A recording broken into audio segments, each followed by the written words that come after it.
Hello friends, welcome to DSL Cold Chain Private Limited. Myself Arun Kumar, General Manager Sales, and today I am going to explain you about this Tata 1109 vehicle, which has got the payload capacity of 6.5 tons, and we have fabricated a very beautiful refrigerated container on this vehicle.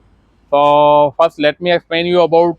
We have used this Carrier OSS 250 machine on this, which gives the minus 70-degree temperature, which can be used for any material like dairy and meat and other frozen items, which you can use it for.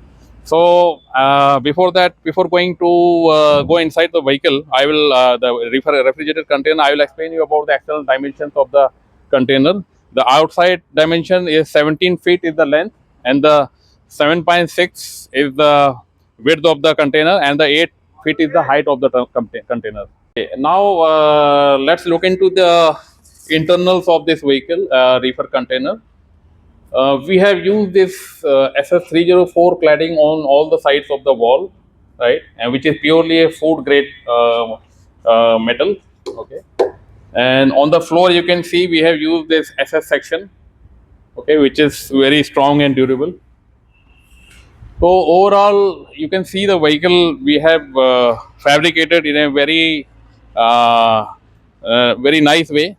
So this is all about the vehicles, about our refrigerated containers, okay. And so we can ensure you that your material inside the this refrigerated container manufactured by us are completely safe. And if you want further more information, you can like and subscribe to our channel, and you can contact to us on these following numbers.